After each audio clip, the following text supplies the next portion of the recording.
I think God gives us wisdom. And, even when he talks about divorce, he talks about it's because of the hardening of the hearts. That he does not like divorce. He hates divorce, but because of the hardening of hearts. Yes. I just say, I am not a theologian. I don't know the ins and outs of that. What I know is we're talking about human beings' lives of mothers and children. And in some cases, it's the fathers that are going through it, which is something we don't talk about. Yes.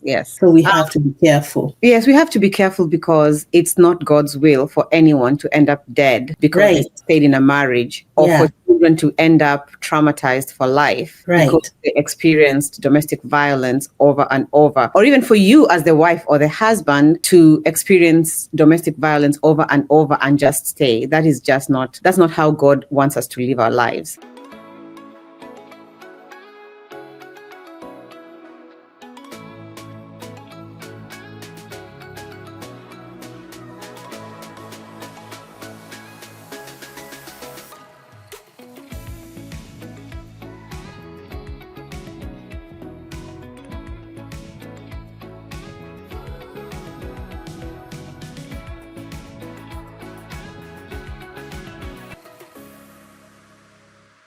Good morning, good evening, good afternoon, wherever you are.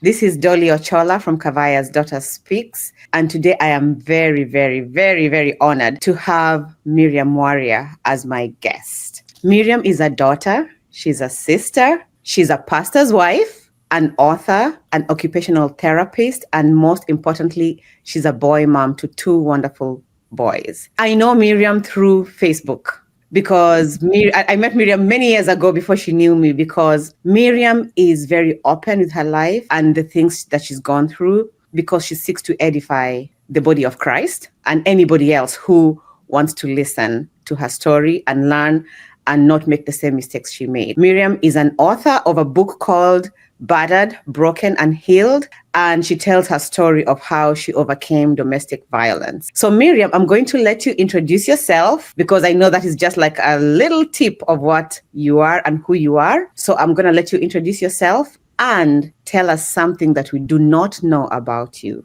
Hello, everyone. My name is Miriam Mwaria. Something that you may not know right off, Mwaria is my maiden name. So I am Miriam Gugi. Is the right thing, Ngugi. I just haven't changed that. So as Dolly said, I'm a wife, I'm a mom, I'm a entrepreneur, I'm a author. I have a lot of hats, but I'm just a regular girl who has been through life, and I've chosen to use my life experiences to help others as I help myself through the healing process. My prayer is that even if it just touches one person, then it was worth it. Good. Thank you, Miriam. So I want you to start with your childhood. I always start with childhood because, our childhood shapes who we are. Okay. Yeah. So let's talk about your childhood. How did you experience life as a child, and how has it informed you as an adult? So I would say I had a really good childhood. I grew up in a family of 5 siblings, and my mother and my father. My father was an educator, and he was very much involved in extracurricular activities for the schools, sports, drama, all those things. Okay. So I have fond memories of going to high school sports when we were very little, and dramas and all that in the different high schools in Nairobi. I grew up in Nairobi, and later on moved to Nyeri, Nyeri is where I finished my KCPE, and then my parents have been in Nyeri ever since. But we had fun growing up as kids. I remember playing shop. We used to, during the holidays, and like these days where all our kids are on tablets and all Yeah. kinds of other electronics, we only had TV that started. What time did it used to start? At 4 o'clock? 4 o'clock, yes. One channel. One channel. One channel at 4 o'clock, and then there was not always anything to watch, so we kept ourselves busy. We did. We came up with dramas. I think it's because we grew up watching drama, so we used to come up with our own drama. We had a drama that went on every holiday. It would expand, and then we'd play shop keeping. Just a fun, there was no trauma, I would say. It was just an easy life I feel like we lived. I am the third born, so right in the middle. So, there was always that little sibling rivalry. And one of the things that I know that shaped me is being a middle child. You actually go through an identity crisis. I wouldn't have called it that then, but you do, because you're like, am I the older kids or am I the younger kids? Like, it just depends on what time, what age, what's going on. Then you're termed as the older one or the younger ones. So I remember that being not a big issue, but when I look back, I'm like, yeah, that had something to do with my identity. And I think because of that, there are times that I was looking to be, who am I really? Okay. And I think that actually led into the choices that I made in my life.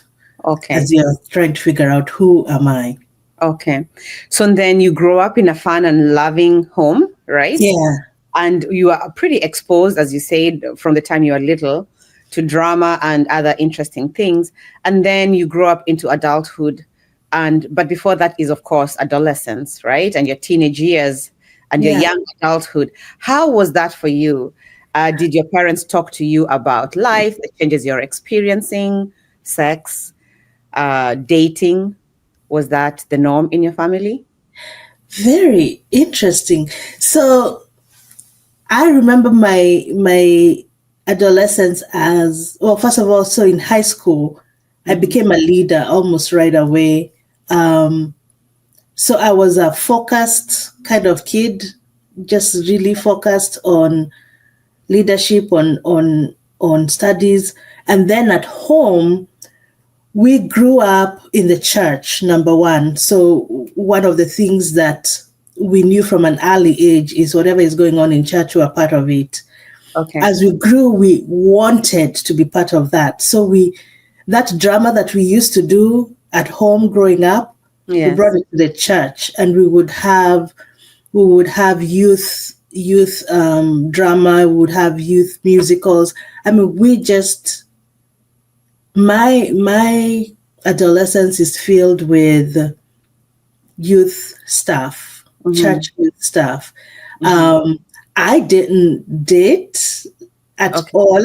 Like I had a bunch of friends. In fact, one time, it's very funny. I remember my dad walks into the house from work, and it was, I think I had just finished high school or whatever it was. I was home, and there was a bunch of kids, all guys. And he walks in and he's like, "Is there a meeting?" And it was just all my guy friends had all showed up and come to visit. Okay. So I had friends, but I never was like exclusive. Okay. It's not like I didn't want it. It just wasn't part of my life, if that makes sense. Okay. Okay. Yeah. So then you become an adult, you graduate high school, you become an adult, and then the dating life actually starts, right? Yes. Okay. Yes. So tell me a little bit about that. So, whoever you dated, I dated. Yeah. So right after high school, I had a crush. But it was one of, my many friends, but we were actually pretty close, and we were friends throughout high school, throughout after high school. And that's when I remember when I was 18, now when I graduated from high school, then that's when the feelings came up. but it Okay. never panned out. Okay. It was just one of those things that I think one of the things is because I was such a serious kid, Okay. he also knew that if he was going to date me, it would have to be serious. Like we're not playing Yes. around. Playing Yeah. around. So he it just didn't work out. Okay. But for me, I was heartbroken, which I don't even Oh, think he knew. I was heartbroken because I thought it would work out. okay. So that being said, I came to the States very much close to that time, like within a year of being out of high school or so, a year Okay. So or you're a two. teenager? Still a Mm-hmm. teenager. Okay. Yeah, so 19, 20, I had just turned 20. I Okay. came to the States at that point. Uh-huh. And so my first real love was I found here, and his Oh, name was John. okay. Yes. And Okay. so I think because I had gone through well, it wasn't a breakup, it was heartbreak for me, but it wasn't a breakup because there wasn't a defined relationship. Yeah. When somebody pursued me, it Mm-hmm. was now easier to get into a relationship. But that was my first ever relationship, Mm-hmm. and that's the man that I married. Okay. So John comes along the night. Yes, the He's on knight a in horse. shining armor. Yes. And then for you, as you said, the fact that he pursued you when you felt rejected somewhat by Hmm. the person that you liked was Hmm. attractive to you, right? And then, so would you say that you settled, or you thought that at that point you thought that you were truly in love? Interesting because it's both. Okay. It was actually kind of a tumultuous relationship. Okay. From the beginning, I knew there were signs. At that age, you don't, first of all, if you've not even been exposed to relationships as such, Yes. I felt like I was learning on the job. Okay. There were things about him that were definitely red flags. Mm-hmm. His anger, his Anger. Okay. yes, anger was one of those things that I was like, wow, yeah, that was kind of extreme.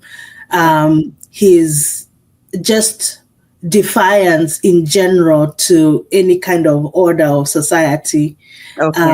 So there were red flags. And I actually at some point said, I don't think this is going to work. But he really pursued me. Here's another thing you need to know about. Now we're going into the red flags of those kinds of Yeah. relationships. Yeah. Somebody gets very possessive. Mm-hmm. So I he was. remember him, yes, literally telling me, if you don't marry me, I'll follow you all the way to Kenya. I'll come to your doorstep Mm-hmm. and just until you agree.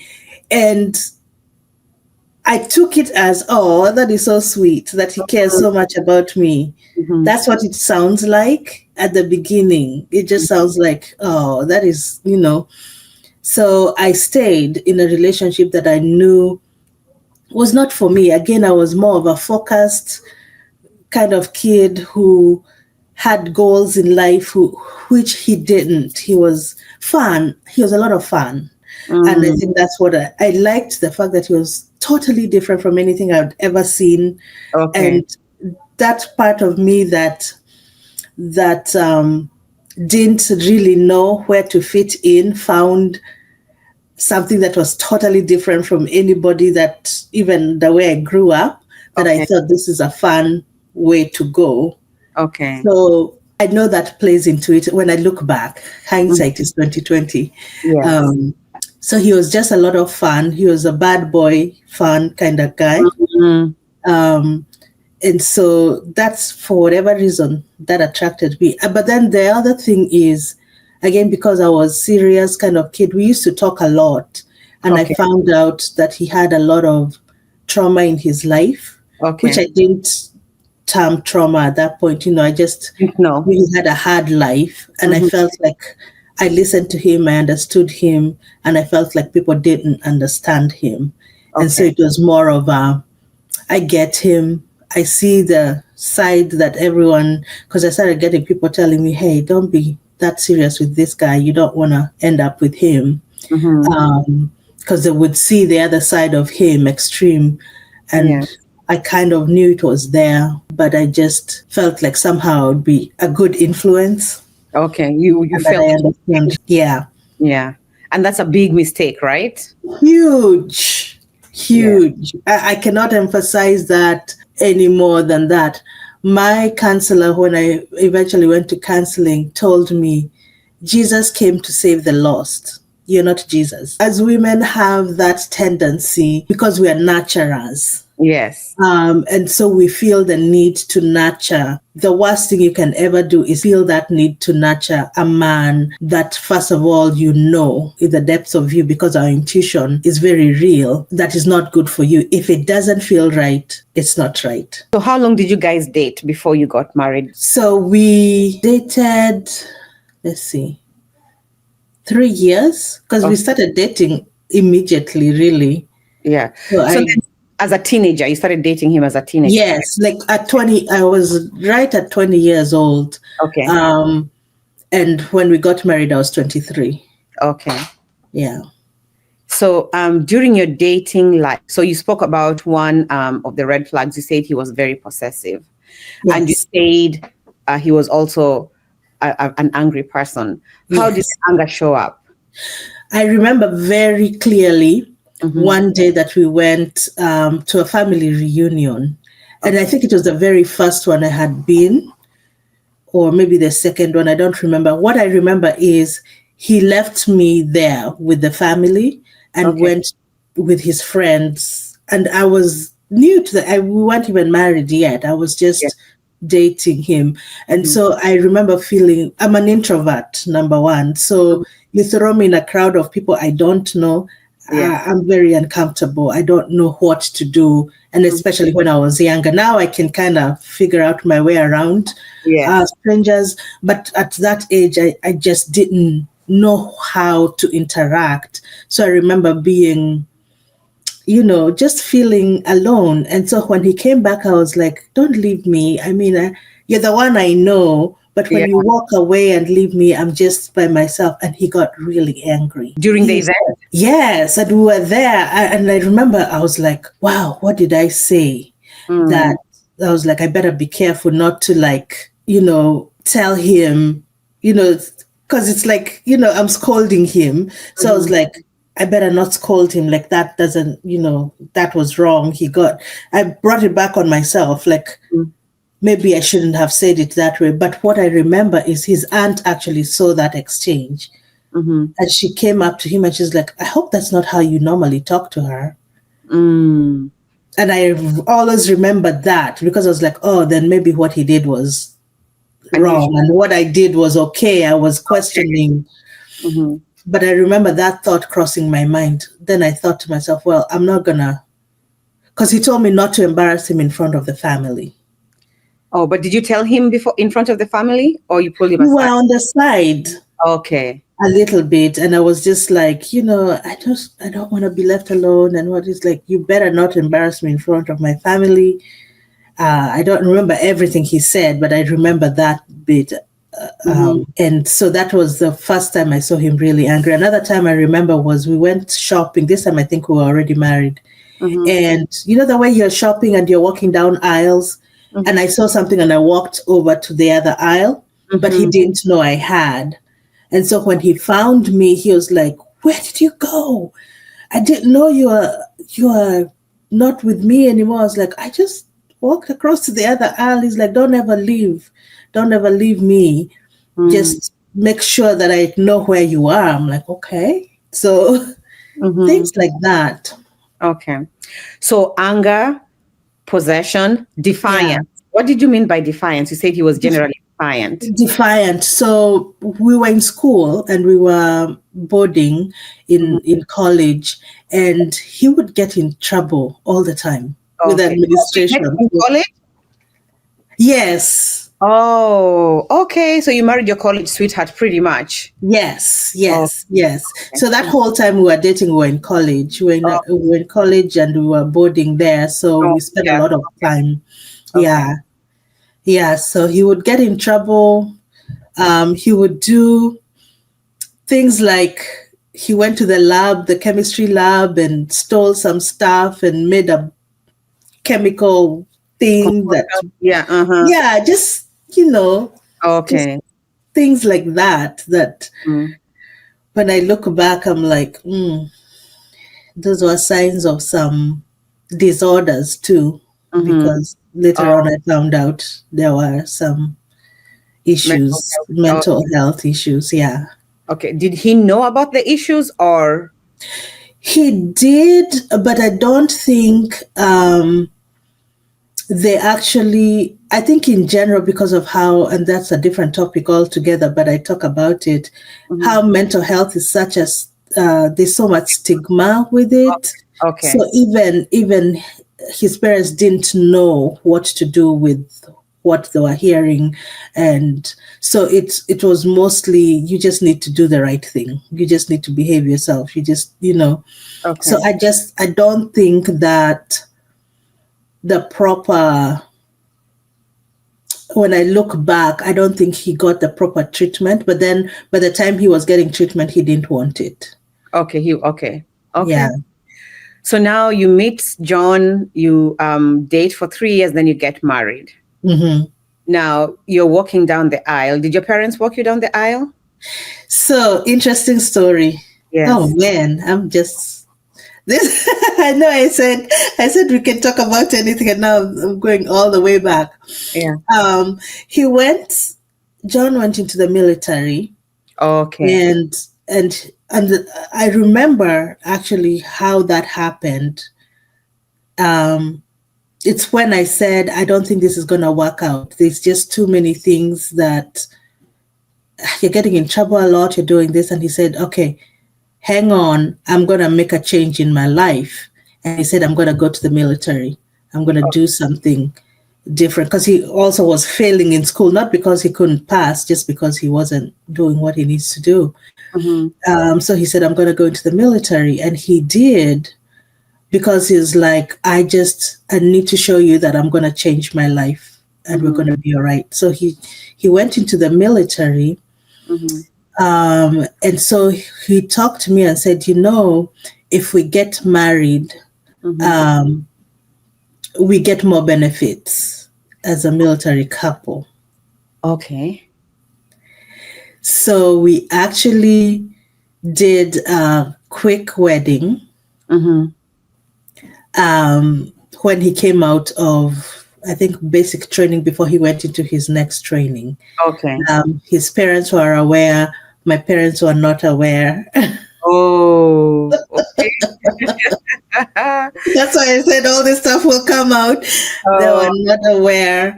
uh-huh. And because also we were in a Christian school, Mm-hmm. and for me I had to move out of campus as a married student, but I Mm. couldn't, just the way our life was, and I had like a semester left of school. Okay. So I couldn't. So we decided we're not going to do that. And then we're going to have a proper wedding with my parents and everything the following year. Okay. And did that happen?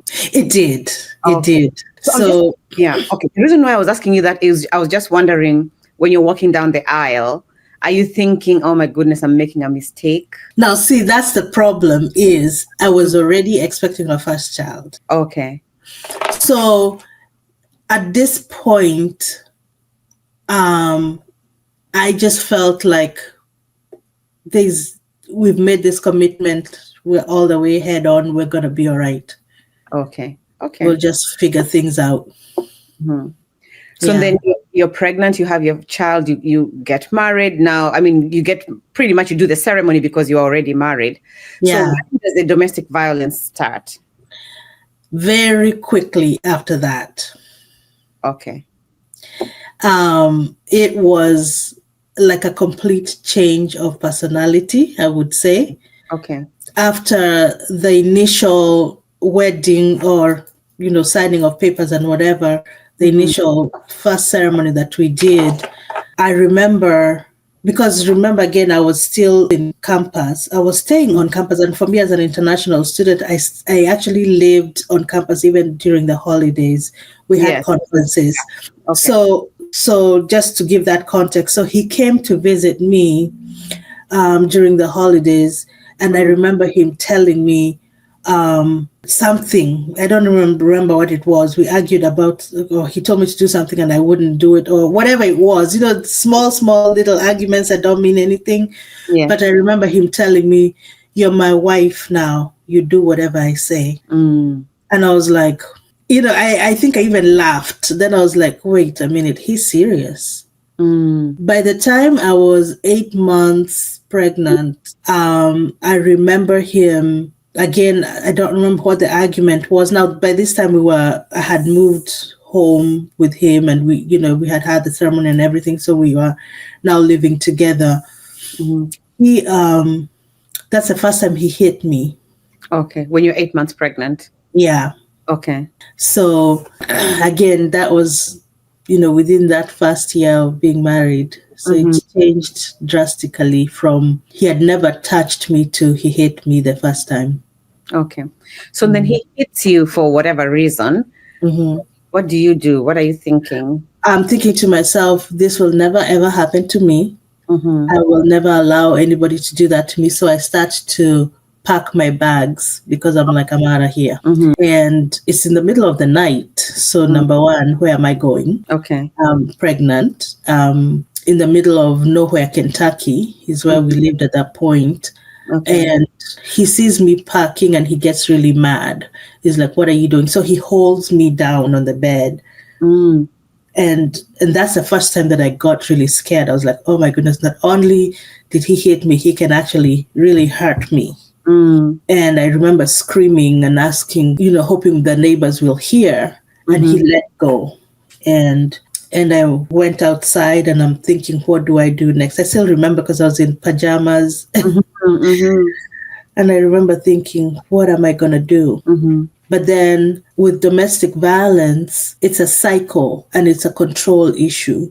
Yeah. So he changed completely and came back and said, I'm so sorry, but you made me do that. Don't ever make me get that angry again. And he's like, but I love you. I care about you. I just want to protect you. And it's so confusing. It's like, what just happened? So very, very soon after is when all this started. Wow. Okay. So now he's hit you the first time. You're screaming. Did the neighbors ever even ask you, oh, I heard some noise or something? No. Okay. Wow. That is something, right? Like people tend to ignore. Would you say that? Right. Oh, yeah. People tend to not want to be involved in whatever is going on. Okay. Now, did they hear me? They could. It's possible they didn't. So I can't for sure say that they just didn't come to my rescue. It's very possible they actually didn't hear.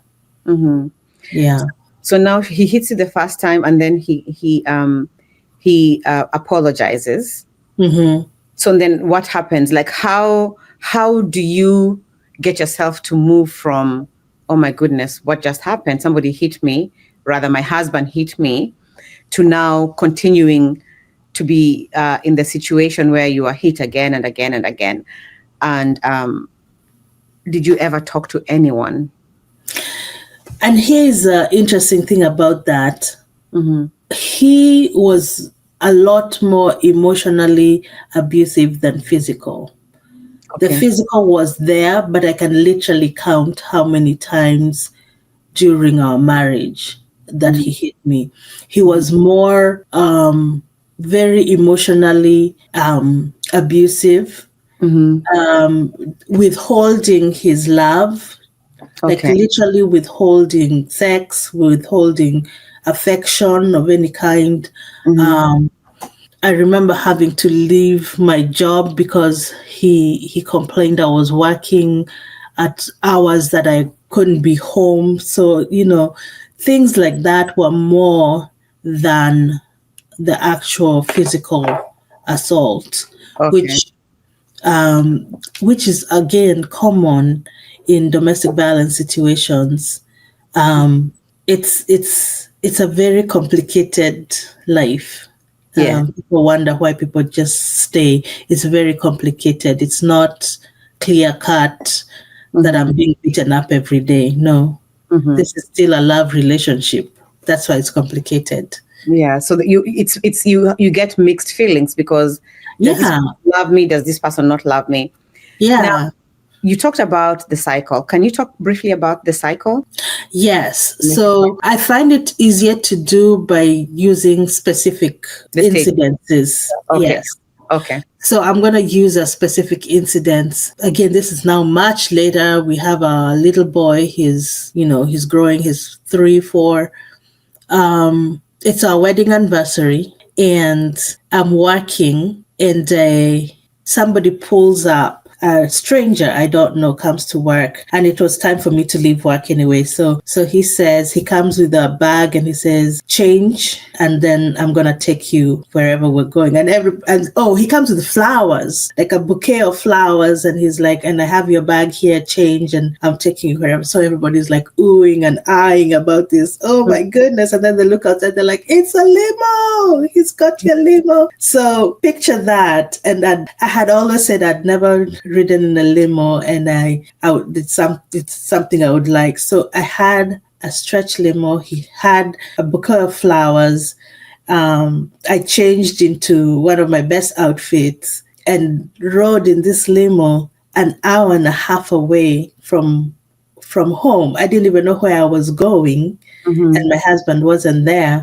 And then I find him. I'm dropped off at the hotel where he is, an hour and a half away from home.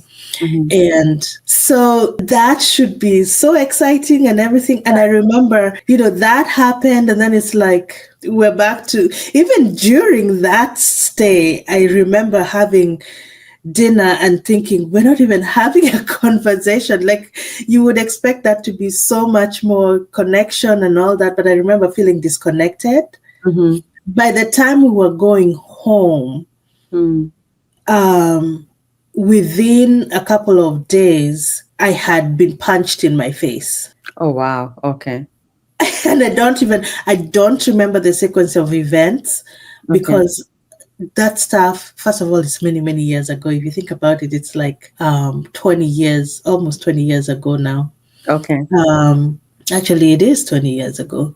So there's some details I don't remember, but we go from honeymoon stage to you're being hit again, and it's so confusing. Because the person that loves you so much, because by the way, you said something about, does he love me, does he not? You don't doubt whether they love you. Okay. Because they've shown you that they love you. All those big things they're doing. In your mind, you're just like, what do I keep doing wrong that I keep making him this angry?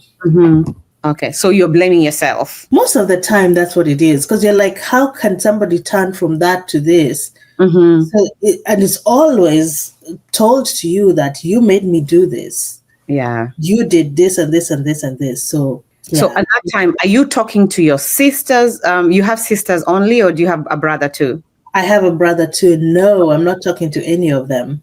Are you talking? Because again, you see, I'm thinking, what am I doing wrong? Okay. And are you talking to your parents, to a best friend? Nope. Okay. So nobody knows. Okay. So I'm just imagining. Now, I bring that back because I did talk to my in-laws. And when I talked to them, they didn't believe me. Oh. I literally remember my father-in-law saying, "There's no way he hit you. I didn't bring him up that way." And I said, "What would you call a punch to your face?" Because it was like I was punched in the face. What would you call that? So I stopped saying. I mean, if to me, they were the closest people that knew us, and I said that to them, and they don't believe me, I'm not going to say that to anybody else. Yeah, because yes. Okay. And did any of that not saying to telling people about what you're going through, other than the fact that your in-laws did not believe you, was it also about how it's going to look? Oh, the shame is huge. Okay. The shame is huge. I did tell my friend, that my college friend, because we were very close and they were still in my life. There's a couple of them that were in my life all through. And the first time it happened, because I had marks on my arm. I remember when he had pushed me down on the bed. They had a baby shower for me. So I was going back to the school for the baby shower. And I showed her and I told her he hurt me, and she's like, "Oh my goodness, that's not okay." And for whatever reason, her dad was coming that weekend. So, and I knew her dad. Again, we were close college mates, and we kind of knew each other's. When her parents would come, I would get to meet them. So this time we talked to him, and now what he didn't know at that point was that we had actually gone through with them. Because now when I think about it, I don't know. He didn't know that we were married or something. Okay. He thought that I just got pregnant while I was there, or whatever. And he said, you don't have to marry him. I'm like, and his daughter was like, my friend, she was like, Dad, it's too late. He's already done that. What I wish happened at that point, because he was an older guy, pastor also, was for him to be like, you don't have to stay. Like, you don't have to stay just because you're married and you're expecting a baby. You don't have to stay. And I wish he had even gone further and said, we need to let your parents know what's going on. Because my parents would have yanked me back home. You know what I mean? Like, you don't need to stay in that kind of situation. Yes, because you're 23 at that point, about 23, 24. Yeah. I mean, as a parent, when I think about it, I would just be like, let's go home.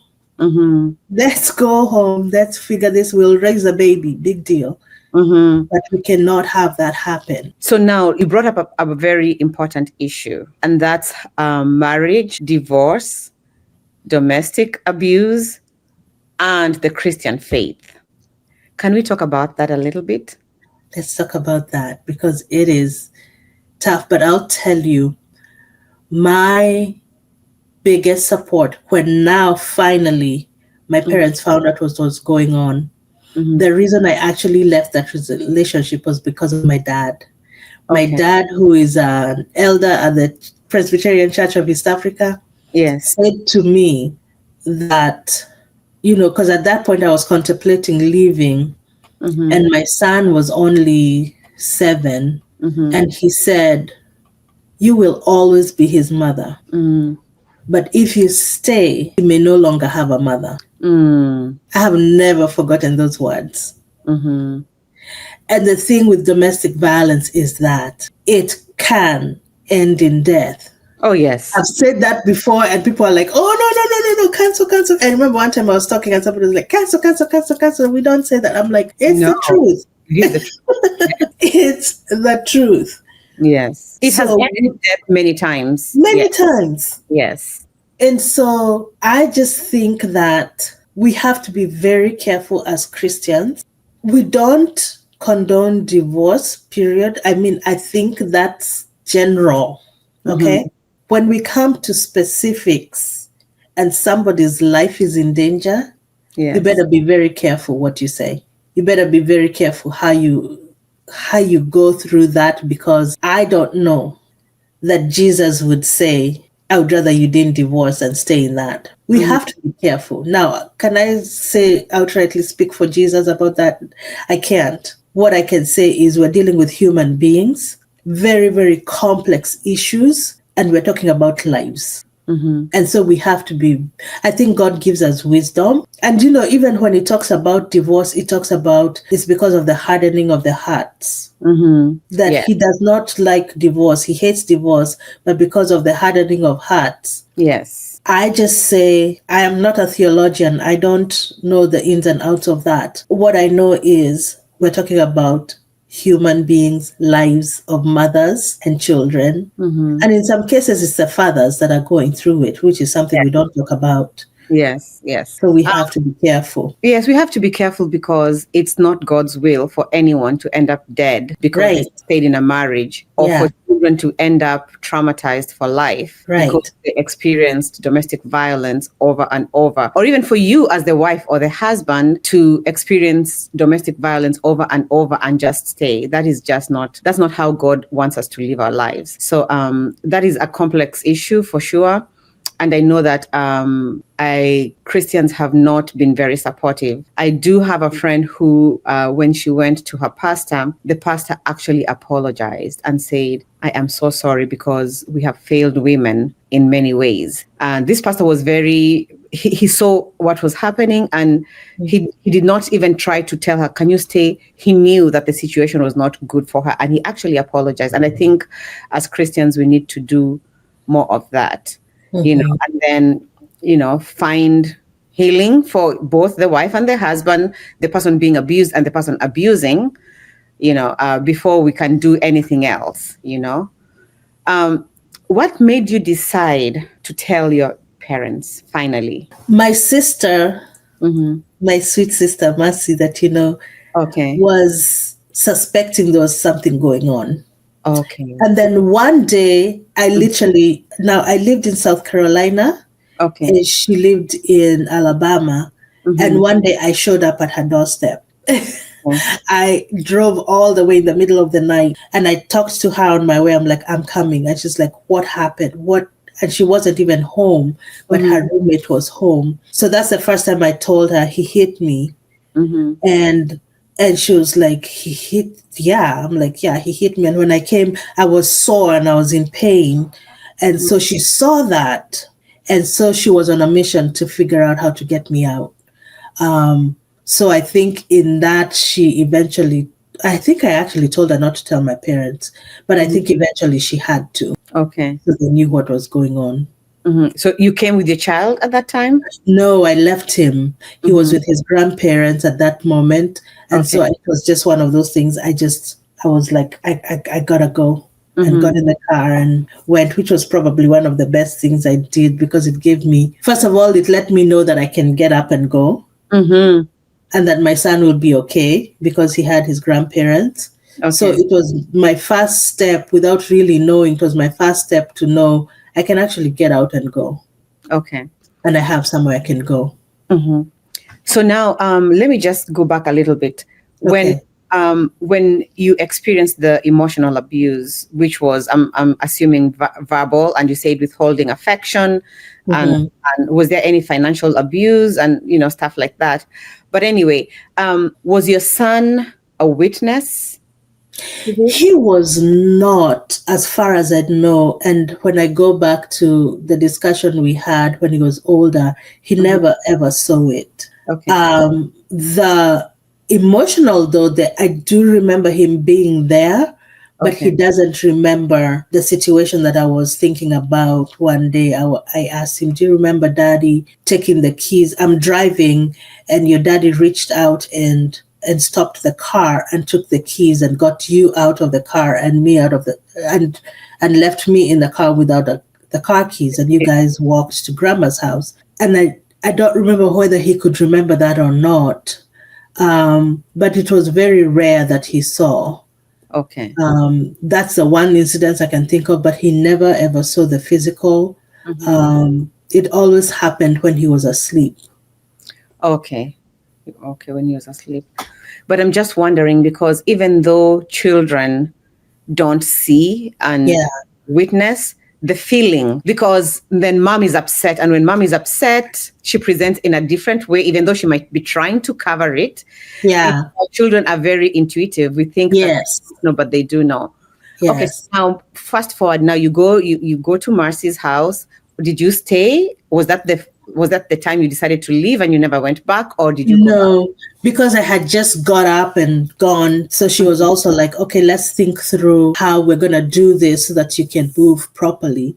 So, and think about it again, even her, she doesn't know how to deal with this whole thing. She's finding out for the first time. And for me, it's been years. And so it's like, okay, so how about you go back and then let's figure out. And for her, it's like, in fact, I'd love to hear her side of the story, because I want to know how she felt and what figuring out meant for her.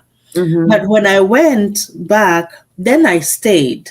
And I still remember her saying, okay, now I'm going to come get you. So she flew to South Carolina At this point, I had even moved out of my house. I was staying with my friends because it increasingly got worse towards the end, which is normal, by the way. It gets worse as you're beginning to show signs that you could leave. It actually gets worse. So she came to my friend's house and she's like, okay, let's go. I'm like, no, I can't just get up and go. And she's like, what do you mean you can't just get up and go? I'm like, no. And I stayed. I stayed because there's always this part in your brain that thinks, let me try one more time.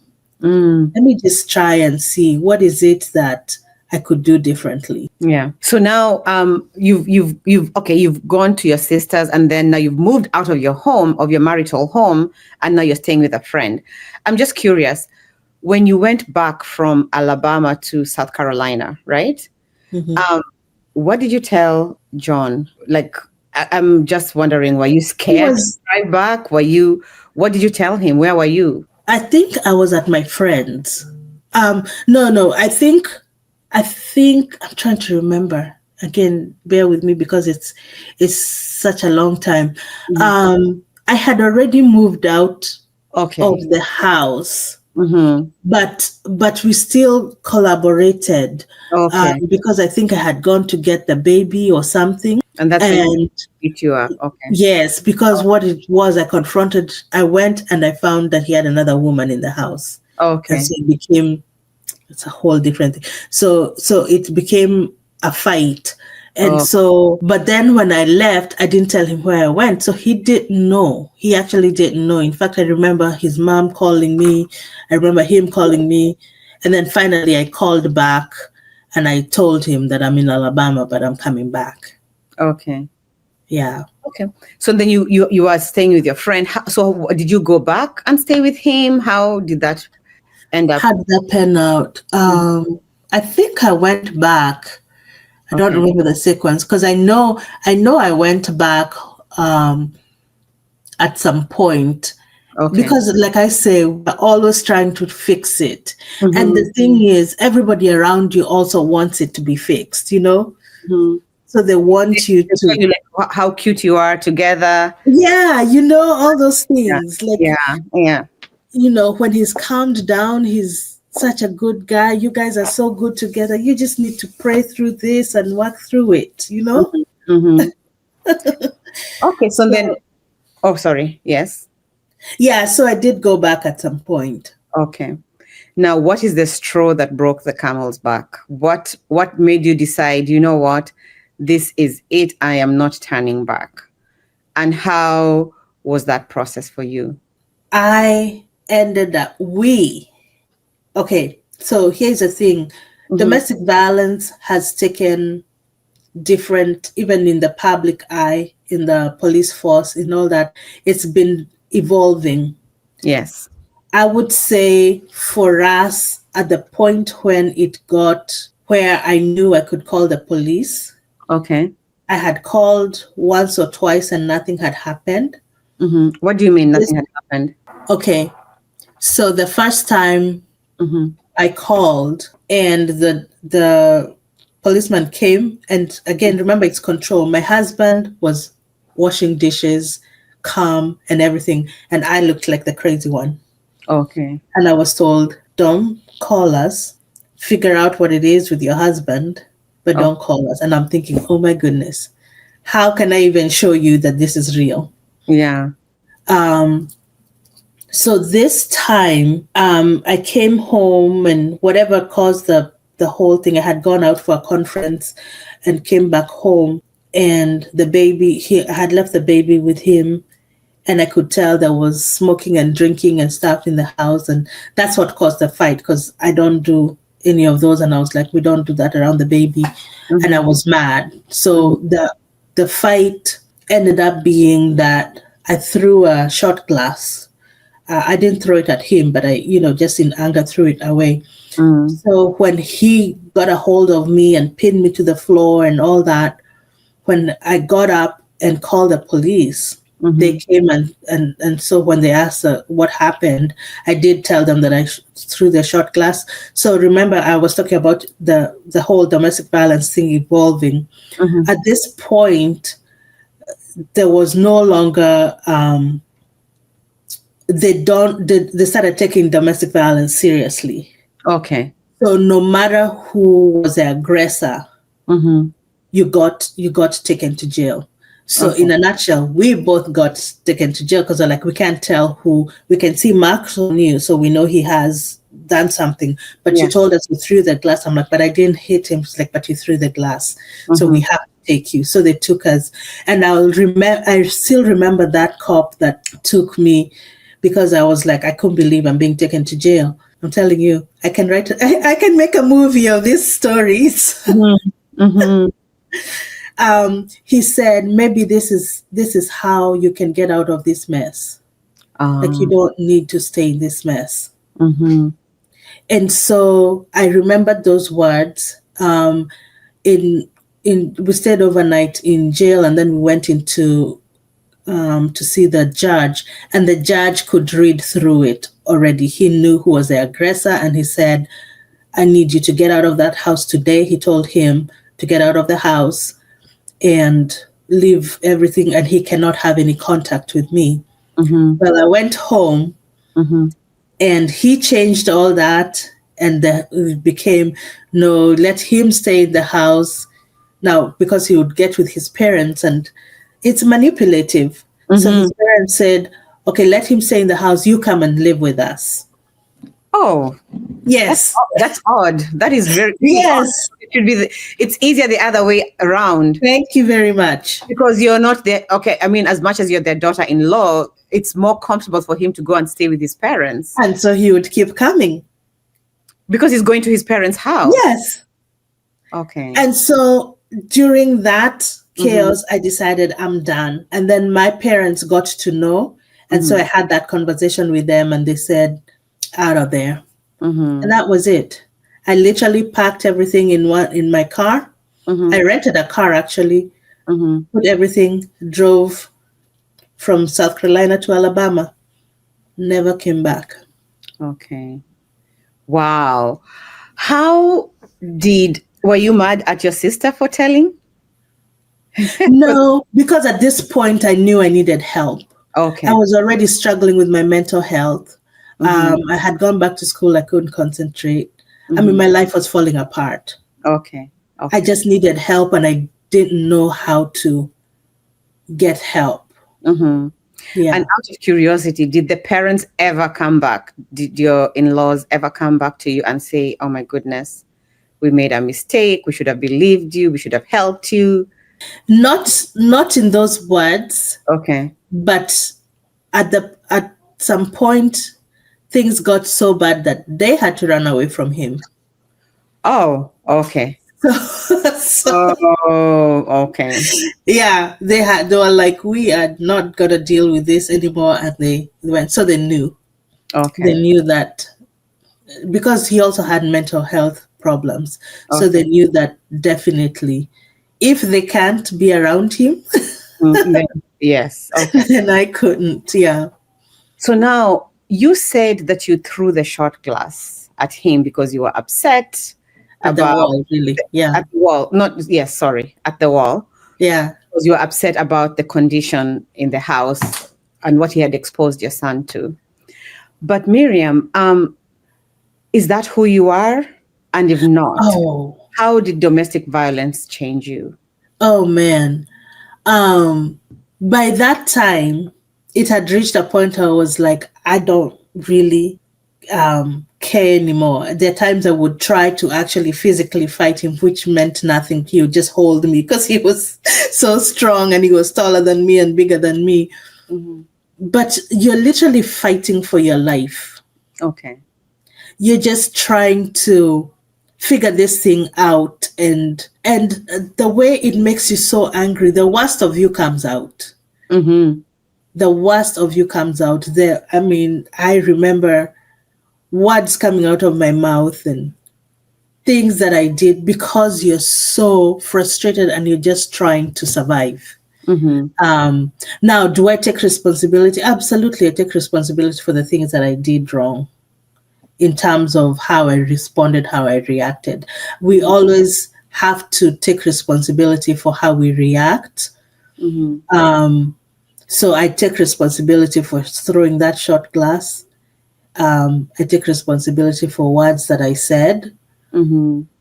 So we can't always blame, and I don't want this to be taken out of context, Yeah. but because you're in a fighting situation, but you can't, you have to be able to take responsibility of the fact of the things that you do yourself, but Mm-hmm. also understand when you're put into a fight position, you're fighting also. You're not like You standing there just yourself. taking it. Yeah. Yeah. Now, how did you tell your son? Did you move with your son to begin with, and how did you tell him that you're moving away from, you're moving states actually across, yeah, states? So I didn't move with him because one of the things that his dad started doing was because we're separated. And so when I found out that he would always come to his parents' house, I didn't move in with the parents. My friend gave me a place to stay. Okay. So that's what happened. So I Mm-hmm. would take my child to school and find that his dad has picked him up because we were supposed to be separated. So Mm-hmm. he would go to school earlier than me so that he could bring him out of school. So he just became this pawn in Mm-hmm. this game, and Mm-hmm. I decided. And because of that conversation with my dad, where he said, "Your son will always be your son," because what he told me was, "Just leave your son, Mm-hmm. leave him with his grandparents who are there. It's like he's gonna be taken care of. Just leave him. Don't Mm-hmm. try to take him," because we were trying to figure out with my friend how we're gonna take him and just run off one Sophia. day. Yeah. Mm-hmm. And she was like, "Well, number one, we're gonna get caught. They're gonna call an Amber Alert." Yes. you know. Yeah. Yeah. So, and for those who don't know, Amber Alert is for when a kid has been kidnapped, and Yeah. he can. And I found out that if one parent takes the kid, it can actually be considered kidnap. It is. It is considered without the consent, and especially, Yes. yeah. And then across state lines, it's even worse. Was. Yeah. So we didn't do it. So I left South Carolina by myself. Okay. And I was actually by myself for 2 years. And then that's when I got my son. It was So after 2 years. you had to go back, and in these 2 years, you're communicating with him. Did his father allow you to communicate with him? I actually say my son was one of the first kids to ever get a cell phone when cell phones, because that's the only way I could communicate with him, because his dad was trying to keep him from talking to me, because I would call him and then he'd be fighting me all the time. So I said, I'm going to send him a phone and I want you to make sure that he gets that phone. And so we started communicating on phone. Mm-hmm. Okay. So eventually, did your son understand? Do you think he understood what was happening? No, Mm-hmm. he didn't. He later on, when now I brought him over, he asked me, "Mom, why did you leave?" Mm-hmm. And I told him, "Your dad was being mean to me." He's like, "What does that mean?" And now he was about 9 or 10. Mm-hmm. And he was like, "What does that really mean?" He's like, "Mom, I need to know." Mm-hmm. And so I told him, "Your dad would hit me Mm-hmm. and your dad would say mean things to me."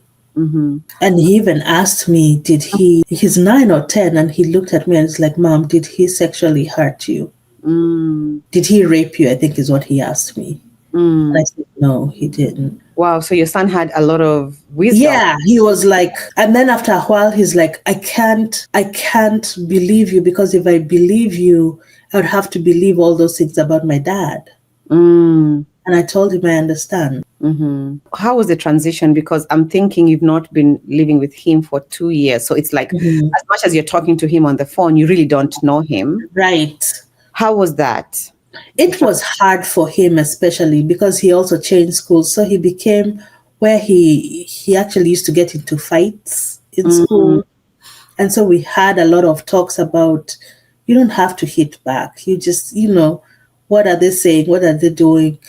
And it took very conscious parenting on my part to be really there for him, to really be talking to him through some of the feelings he was having, but also to give him access to his dad. So I would drive him to South Carolina or would meet halfway and he'd still get to spend time with his dad. So it was very, I never wanted him to see his dad as a bad guy, because to him, he absolutely loved his dad, and his Mm-hmm. dad was his hero.